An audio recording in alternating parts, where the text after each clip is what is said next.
Street, Houston, Texas, 77055. I want to thank you for giving me the opportunity to be here. About a month ago, Carl and I were having a conversation, and it has been about 4 months since I was here before this body, and we envision being back here on, I think, July 12th. We'll be back at that point in time as well, focusing on the master plan for phase 1 of the development. So we're not here to ask for anything, but at the same time, we've had a lot of exciting activity that's taken place over the last 4 months, and we wanted to update you. And to the extent you see things that you would like to see differently, we would love to get that feedback. But also it's more from an informational standpoint as well. I'm just about to ask, thank you so much. Is this the one that has the oh, I love this thing. Sorry, it's a little toy. I apologize. So, they could buy you. You think I could get one of these?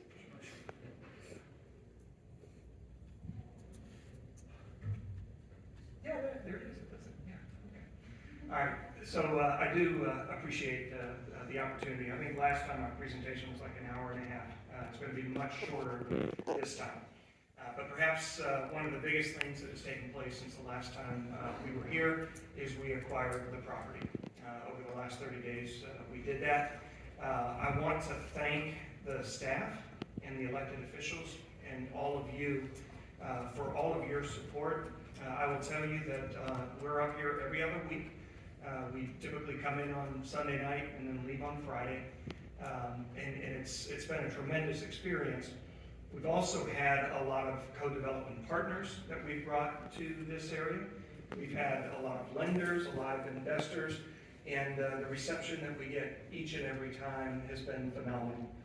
Whether it's meeting with the chief of police, the mayor, the city administrator, economic development, all of the people, everyone bends over backwards to help. So I just wanted to compliment them for everything that they've done. So we have spent a great deal of time. I think you know the first time I arrived in Springdale was in October of last year. We moved forward very quickly with your support. We've also spent a great deal of time working with the community, reviewing surveys, polls, and things of that nature that were done by the city leadership, reviewing comprehensive plans, listening to ideas and concepts from the community. As I mentioned before, this can't be a private developer development. It can't be a mayor's development, city administrator development. It truly needs to be a community development. And so what we have put together here, and I'm not going to read through this, but it basically is really more of a mission of what is it that we are going to build. And we spent a lot of time with this, making sure that we come up with a live, work, play, recreate, educate, shop type of an environment that is sustainable, that is a quality of life that all of us are looking for in the Springdale area. And the reason I say that is that as we are working on the plans, as our architects are making decisions, as our engineer, our general contractor, we're always going back to this to say, does it accomplish this mission? So it's not just something that is a nice thing for us to look at, it is something that we focus on. I'm also pleased to say that by the time we presented to this body, our architects, BHDB architect, had less than 60 days to put together ideas, concepts, and to come up with the number of units, which from the major PUD modification that you voted on. And I'm pleased to say that sitting here today, what they did in their initial 60 days is still present today. You don't see a lot of changes from what we presented to you back in December of last year. But I do want to talk about the progress that we have made. So I'm going to start right here. This spine, which is presently, this is BJ's right here. This is the old JCPenney's box. And then this spine going north up to Macy's, which is here. Everything that we presented to you back in December is exactly the way that this is being put together at this point in time. In fact, we are now at the point where by the time we present to you in July, we're going to be at about 60% CDs. So we'll be at a point where we know we have a really good firm idea as it relates to cost, as it relates to unit mix, and everything else associated with this. We brought in different co-development partners as well as property managers that are third parties that are assisting us in unit mix, pricing, square footage, all of those different types of things, as well as amenity packages. So we've made a lot of progress in connection with that.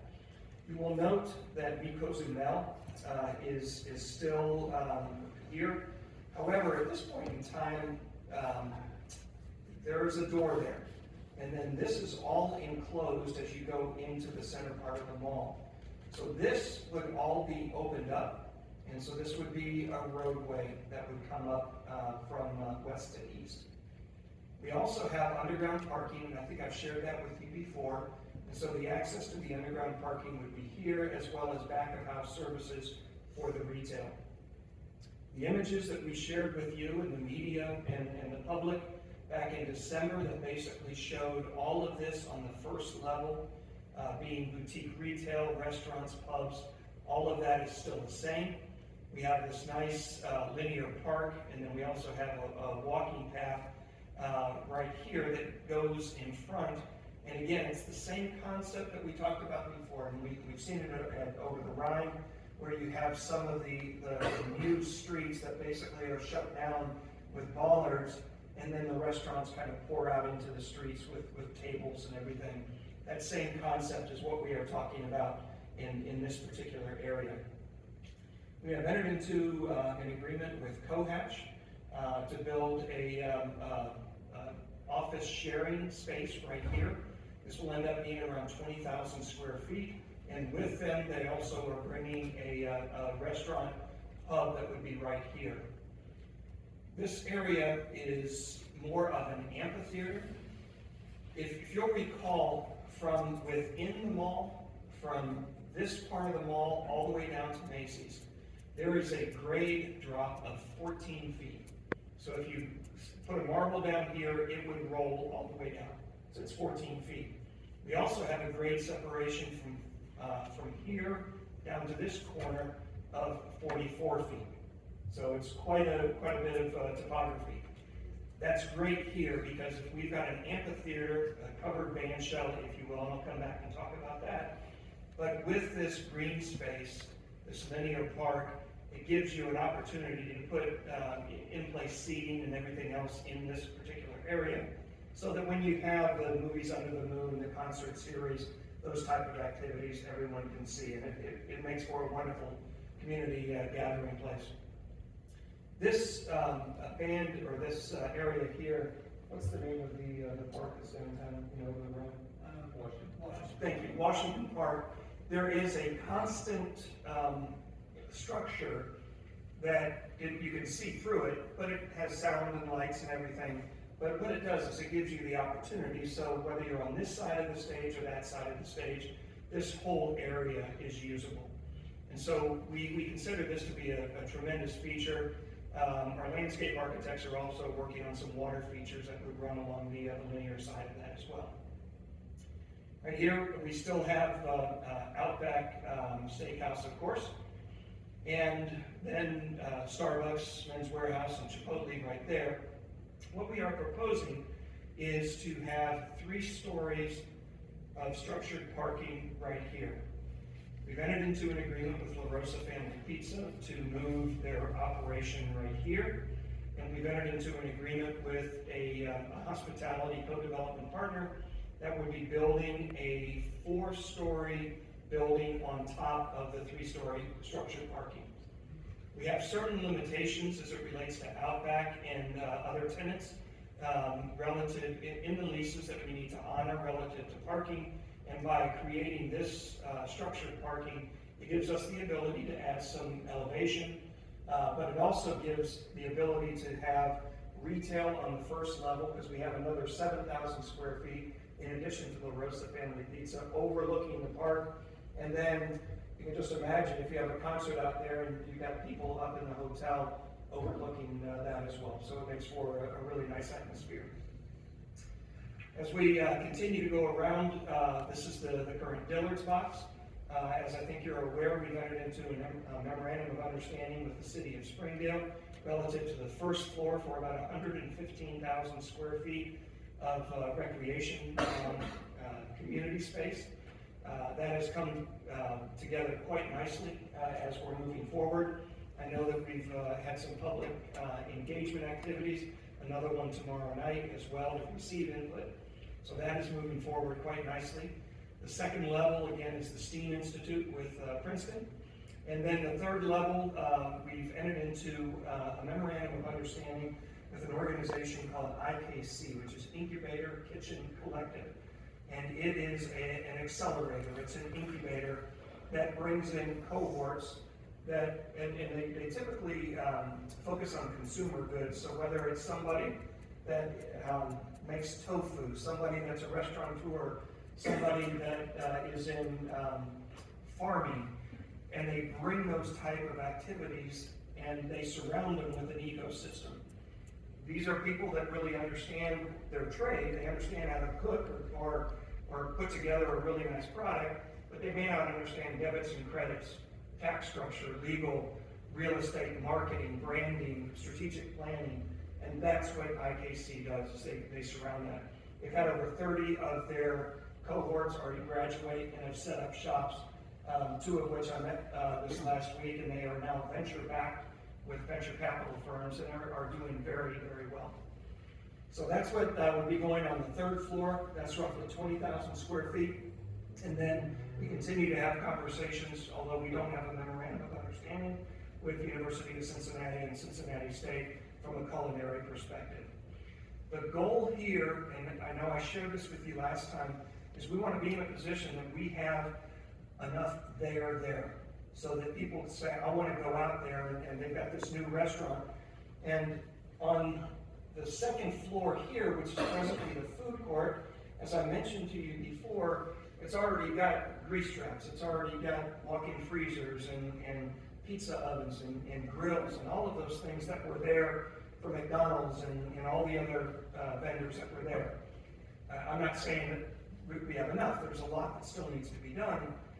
But just imagine if every 45 days you had one of these chefs that now you have an R&D kitchen, that there's a new entree that's out there, and you're constantly bringing out new ideas for the public to come and try and experience, and then maybe go and listen to a concert in the park at the same time.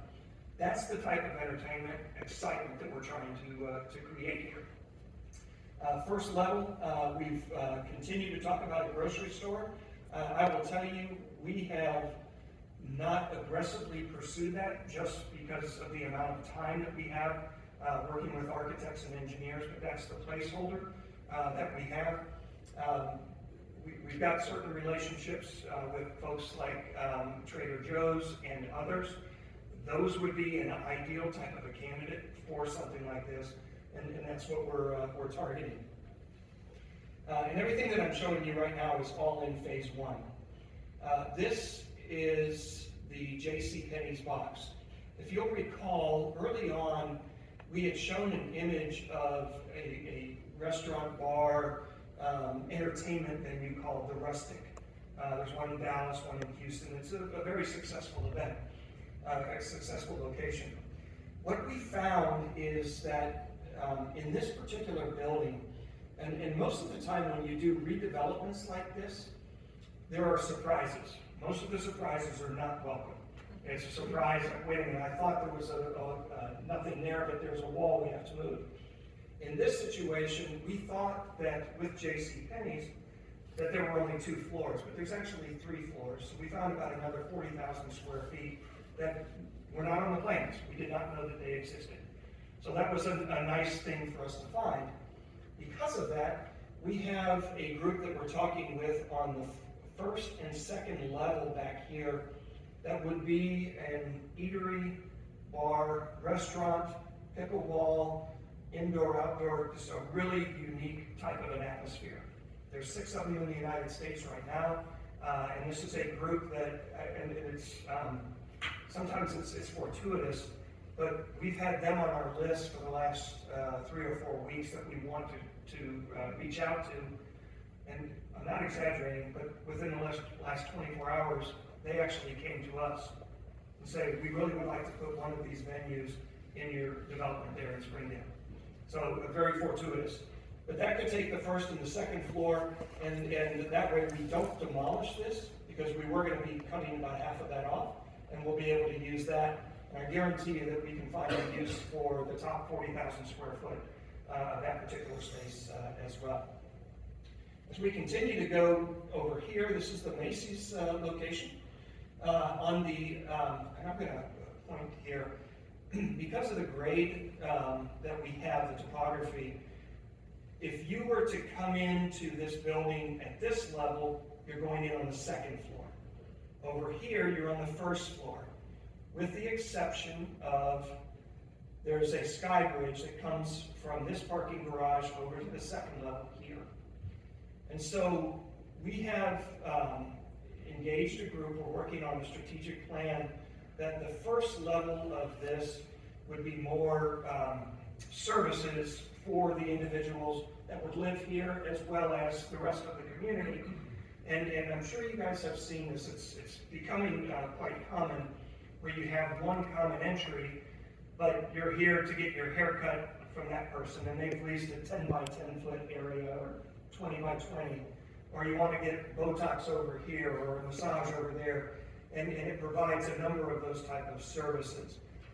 It's a great revenue generator, but at the same time, under one roof, it gives you an opportunity to provide a lot of those types of services.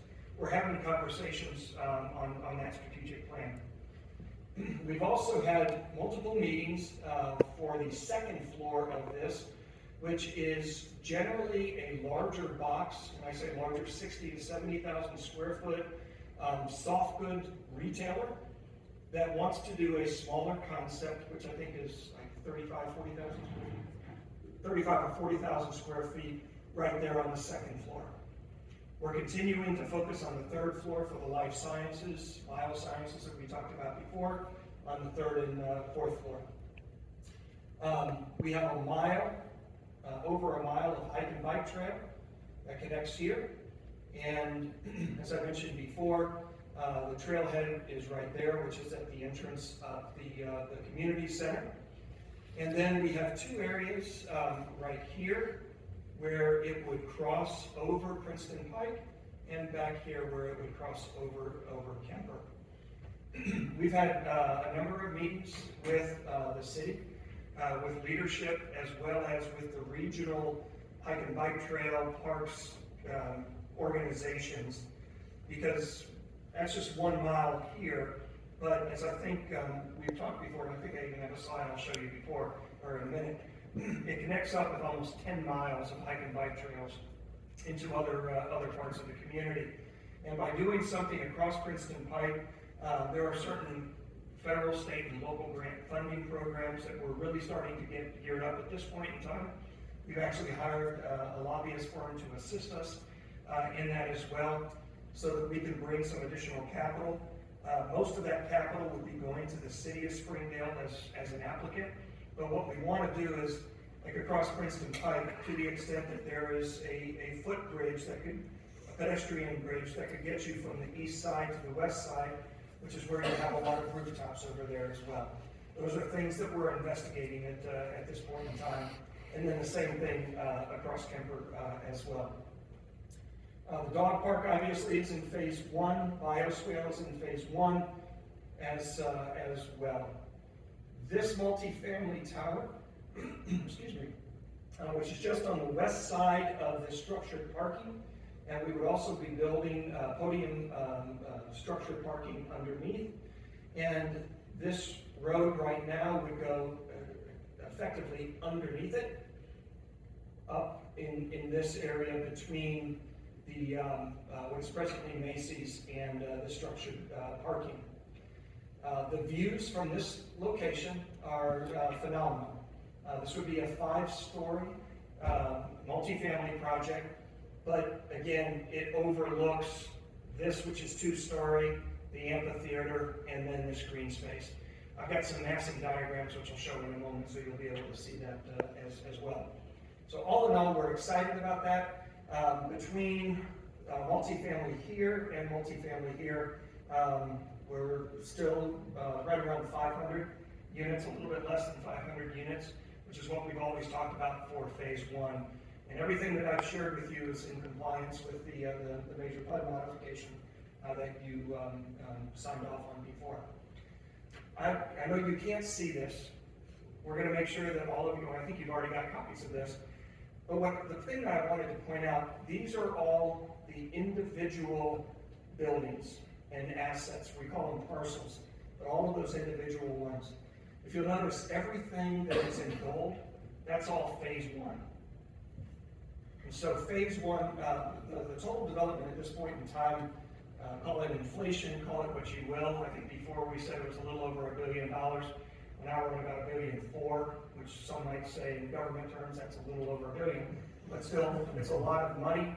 But the first 400 to 500 million of that is in gold. And like I said, we want to make sure that we have enough gravity. We want to make sure that we've got enough excitement so that when people come out there, they know that they've arrived in Springdale. And that's what we're looking to accomplish. This is a massing diagram. This would be if I was at the corner of Kemper and Princeton Pike and looking to the northeast. You can see, I'll just start over here. This is Starbucks, Chipotle, Men's Warehouse, Outback Steakhouse. This is the 3-story parking garage. And then as I mentioned, having hospitality, 4 or 5 stories of hospitality on top of it. And again, overlooking, we actually have a pool feature up here, which would make for an exciting situation. We've engaged HBS, which is a very good consulting firm. They've got a presence here, but they're an international consulting firm focusing exclusively on hospitality. I couldn't tell you how many keys, I couldn't tell you what the flag would be, whether it's limited service, select service, full service, I don't know. But in the next 30 days, we'll have a much better feel. And again, we're not experts in that, but we brought in a co-development partner that presently has 22 assets that they presently own in the hospitality field. As you can see, the green space that we have here, first floor, as you know, is the restaurants. And then as you start moving forward, you have multifamily up here. This is the other multifamily tower I was talking about. So think if you were standing right here, overlooking everything, and in a moment I'll show you a massing diagram that you'll see from that vantage point. Back here we have, as you can see, the food hall, grocery store on the first level, food service. As you can see, we're continuing to keep the iconic skylights that are out there right now and preserving them. This massing diagram was one of the older versions when we were going to do that rustic. But now that we have determined, and we literally found this out last week while we were here, when we toured the JCPenney box, that we have the 3rd floor. So we want to capitalize on it. It does us no good economically to get rid of it. And again, it just puts more concrete and steel in landfills. This is just another view, as if you're on the east side of the structure. Looking back, the 2 things that I wanted to point out, we still have a desire to do more of a pharmaceutical compounding operation here. We have had conversations with people, but at the same time, we've had a lot of conversations with Messer Construction, as well as many of the other subcontractors that are going to be involved in this. We obviously have a lot of land, but at the same time, we need facilities for them to be able to store, for them to be able to work out of, for them to be able to have lay-down locations. And so Messer and many other subcontractors would be out in this location. This right now is just nothing but a sea of asphalt. So that's parking. So we have certain lay-down locations for that. Also on this side over here, you have the Macy's automotive entire location that is there. While we have this under construction, we want to be in a position so that we can start pre-leasing. And we're focusing a lot on technology. And when I say technology, I want you to know that we've had meetings with the Chief of Police as to what are the latest and greatest technological tools that we can use to make sure that crime never even touches this. what type of license plate recognition, what type of facial recognition, what are the tools that we can have so that when people arrive, they know that these are some low-cost, yet very effective tools that are there. And so that's one of the things. But we're also working with our property management firm from the multifamily side. We are going to be renovating, not spending a lot of money, but that Macy's Automotive, that will become, quote, a sales office or a leasing office for multifamily. We're not going to build out a unit, but what we will do is we will basically say, all right, taped out is the square footage of this unit, put on your Oculus so that you can basically walk through this in 3D, and you can see, if you look over there, that's where the TV is, you can see where the sink is and everything else. You can look out the window and see everything in a reality world to be able to see what this is all about. And at the same time, touch this granite countertop here in our break room. That's the type of granite that we're going to have. And so it gives us the ability to be able to show people what they have in an efficient manner, because we are going to be having shared amenities. The shared amenity relative to a fitness center, community center, we have one. It's 115,000 square feet. Shared amenity as it relates to a pool.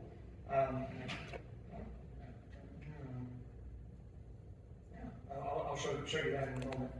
But nevertheless, those are the type of things so that we can be very efficient on this. This is the railroad track right here, and this is Kemper. Right now, there are above ground power lines that are here. The budgets that we have with Messer includes burying those, and it also includes a 20-foot sound wall along the railroad tracks as well. And then, like I said, this is the location where Messer and many of the other subs would be focused on. This is the visual that I was talking about, that if you were in that multifamily location looking south over the park area. It's a tremendous linear park. It's a great asset. As I mentioned, having a hotel, La Rosa Family Pizza would be on this corner. We would have a situation, and we haven't fine-tuned this, where you would probably have passenger drop-off or hotel guest drop-off on the first level, and then essential services on that first level, and then they go up to their floor. And then we have 7,000 square feet of retail that would be here as well. As you can see, the iconic skylights are prominent in all of this. As I mentioned before, we have retail here, retail on each one of these corners of this pedestrian area that leads into what will be the Springdale Community Center. You probably cannot see it, but we have quite a bit of specificity from a timeline perspective in phase one. And all of phase one we envision will be completed by, and I'm going to ask our lead architect, fourth quarter of 2024? Yeah, fourth quarter. Okay. The architect has committed fourth quarter of 2024. Now, every other phase after that, we basically broke it down in 18-month increments. Takes us out to about 2034, which again, we've always anticipated this is a 10-year plus development. But I will tell you, at the speed in which we've been going, we have not marketed. We have not even hired a retail leasing group, a multifamily leasing group. We haven't done any of that. All of the names of entities that we've already reached agreements with at this point in time have just been word of mouth that have come to us. And like I said, the pickleball restaurant bar type of an atmosphere came to us today. We've got a short list of a lot of things that we're going after. So we envision that all of this will be compressed, but this is what we're going forward with, so that as we're putting together the TIF bond, the sizing, and the net present value, these are the numbers that we're using. I think everyone has seen that before, and this is something that I neglected. This is an outdoor pool in this area. This is really more for the residents, the people that live in this particular area. Instead of building pools in every single one of the towers that we have, having something here. What we have seen in conversations with our property management groups, the people don't necessarily want to go swimming, they just want to be out there and soak up the sun and have an opportunity to have an adult beverage or whatever. So all of that obviously takes place in that particular location.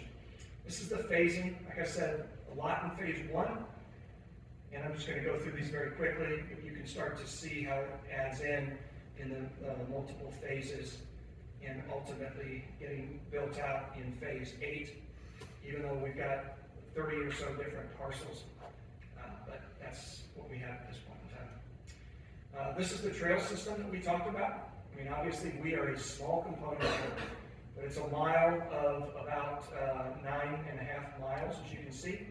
And having trail system, the city has been working very closely with us, as have these organizations, to try to find right-of-ways. Some of the right-of-way may be streets, might be sidewalks, but nevertheless being in a position that we can connect everything. And I'm almost done. This is the linear park that we were just talking about. And I'd like to show you the size. This is the linear park here. And as you can see, these are other parks. Here's the banks. The banks down here. So most of this is wetlands, but that's the park. So you can see we've got a lot of location for activity. It's between 3 and 4 acres, which is a large area for this as well. And then last but not least, the dog park, which we've already talked about. So with that, I'd love to open it up for questions. Again, we're not here asking for anything. We just wanted to make sure that you guys were up to speed on what our thoughts were. And if there were things that we talked about today that you said, I really don't like that idea, we would love to hear that. We want to make sure that we take everyone's input as we're finalizing these plans, and look forward to coming back in the month of July with a master plan for phase 1. So, Mr. Chairman, I'll turn it back over to you. Thank you very much. Does staff have anything they want to discuss at this time? Okay, Ms. Sullivan-West. Thank you, Mr. Chair. You did hit on one of the things, but I want to be very clear on this because it was something that I was asked, and I want to be crystal clear on this. The outdoor pool that is available there is for only the residents that live in the apartments, correct? That is correct. So the community center will have 2 pools. One that is an Olympic-sized black pool, one that is more of a family with play area type of activities, and then the outdoor pool, which we really would have more for the tenants. Which is similar to what other apartment complexes have. That's exactly right. I just want to make sure that I'm crystal clear on everything on how this is laid out. You're correct. Thank you so much. The tops of all these buildings, all flat roof, whatever type of systems, are there going to be like activity areas on the tops of the apartments for gathering, and besides, because a lot of them have the lawn or the plaza, but a lot of them don't. Sure. What's your thoughts, or is that so far down on the scale, it'll depend on the development?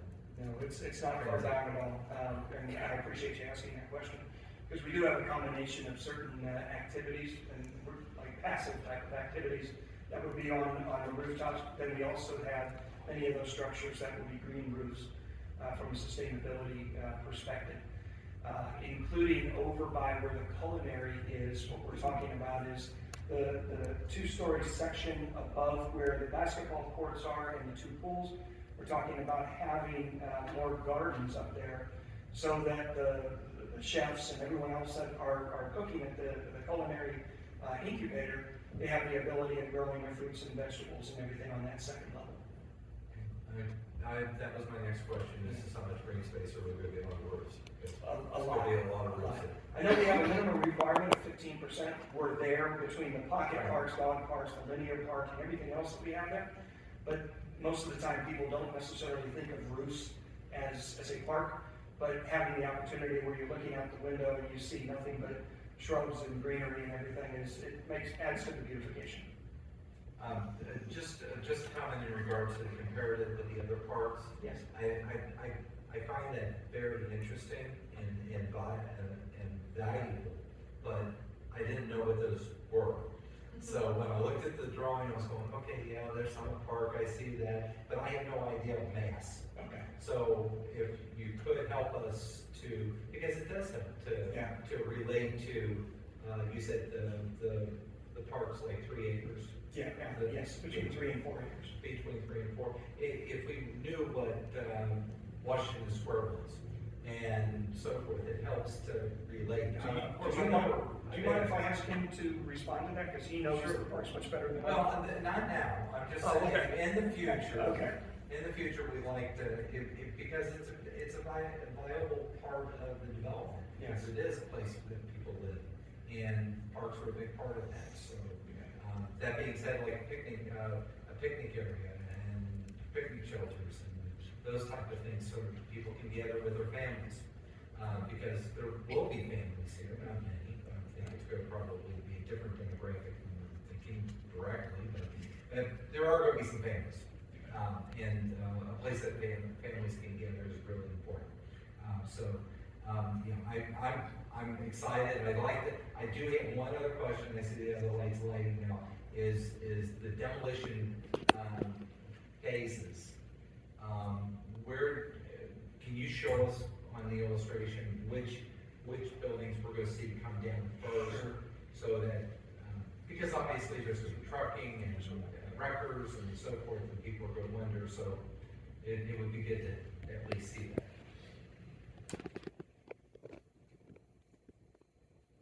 Okay, so from the demolition perspective, right now we have Sears, which is in this particular area. So the Sears building will be coming down. We have traces of asbestos, we've got other things that basically need to be encapsulated and come down. That is one of the largest areas. Right here between the BJ's and the south part of the spine there, that will open up, so all of that particular area will come down. In this area, Dillard's only comes to this section right here. Right. And we only have 20-foot ceiling heights. Granted, 20 feet is high, but it's only 20 feet. It's not high enough for basketball, it's not high enough for any of those type of volleyball and other functions. So what we had to do was we had to demolish this and add a new structure here. It's a very expensive structure, but it enables us to be able to go down where literally you can get some additional height by going down. And so this is where you've got the pools, and this is where you've got the basketball, a lot of courts as well. So there's a great deal of demolition taking place there. We were talking about, as I mentioned, doing some demolition here. It doesn't look like it's going to happen. In fact, this grand entrance is beautiful, almost 3 stories high of glass when you walk in, and we want to preserve that. The walls here and then the ceiling structures will be demolished, and then over here as well. And I believe that's it from the The demolition would be, This is Josh Harper with BHD. yeah, Josh Harper, 2726 Buckridge Drive, Cincinnati, Ohio. From there, the other demolition activities would be focused primarily on the interior of the structures. So the mall itself, of course, we have to get rid of the other tenants that are there to replace those with units.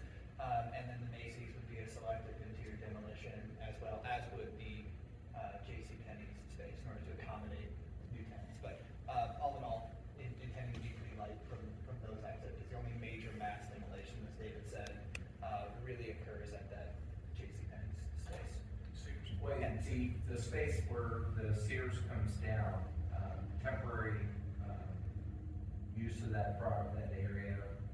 When that property come down, that's a conversation to be had with our contractor to kind of validate that, but our intent would be to replant that temporarily in sort of a grass type area. So we'll clean that yard up as it comes down. As you know, in the phasing plans, we don't end up with what we're calling Tower 2, which is sort of that rectangular building.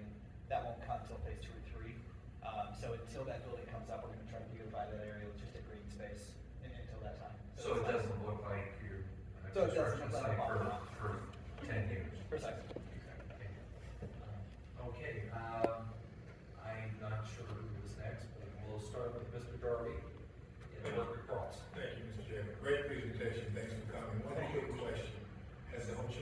hotel chain limited amount. They have not. They have not. What we wanted to do is we wanted to engage HDS, which they were set this last week to get started on the market assessment. And as you know, just east of this location and also within Springdale, there's some other limited service hotels. And we don't want to do anything that is competitive. We want to do something that is somewhat different. And so there's different flags that are out there. I guess it will probably end up being more of a Marriott type of a brand. Get a great one, I like to brag. You like that? Fair enough. Duly noted. But once we go through that assessment, then we'll come back and have a much more information to make that informed decision. Mr. Goldsberg? Thank you, Mr. Chairman. The development that goes between out back and the men's warehouse, Yes. basically the hotel site. This one. Sitting on top of 3 levels of garage. Yes. You know, being right out there on 747, one of the main key points there, I just want to make sure that we're looking at different ways of making that not look like a 3-level garage. You will not know it's a parking garage at the end of the day. I don't know, I know you've been to Houston, I'm not sure about others, but if you've ever been to Baylor University, which is in Waco, there is a parking garage that you thought was a hotel, but it's a parking garage. And granted, you spend a little bit more, but it's your front door. We want to make sure that is what we do here. Thank you. Just one comment, can we get parking spaces that are wide enough that we can open the doors? We definitely can do that. We're from Texas, everything's big in Texas. We'll bring an F-150 and we'll make sure that it fits. Thank you. You bet. Ms. Alvin Weiss. Thank you, Mr. Chairman. I know that when you came before, you talked about solar energy. Is that still the plan here? What are we talking as far as keeping it as green as possible and things like that? Can you tell me a little bit more where your plan is now? You bet. It's interesting because, as I mentioned, we've hired a couple of groups. One is out of Houston, and what their job is to focus exclusively on what are the tax credits, what are the funding opportunities, what are those targets that we know that we can secure. And they came back and said there's about $3 million that you can have. So we're focused on that. We also have another group, which is a group called Government Strategies here in the Cincinnati area. So we've engaged them to assist us on other federal, state, and local level. And we're going through all of those different type of grant opportunities. We want to be in a position, it would please us to be off the grid. It would please us if we had enough solar capacity, if we had a cogeneration type of activity where we were basically selling everything back to Duke Energy. That would be ideal. But nevertheless, that's what we're working on at this point in time. But one of those sentences at the very beginning was to make sure that this is sustainable. Right. And that is one of the things that is a commitment that we have. I just want to make sure that's where we still work. You bet. Thank you so much. Mr. Ramirez. Thank you, Mr. Chairman. David, thank you and your crew for coming in. I think you really appreciate you giving us an update on what's going on. You wouldn't believe, I've lived here for almost 50 years. How many people I haven't heard from in 40 years? I mean, I'm a part of that wall. So it's nice to be able to tell them something, and this certainly helps. So I really appreciate you coming back in. You bet. It's nice to see those friends again.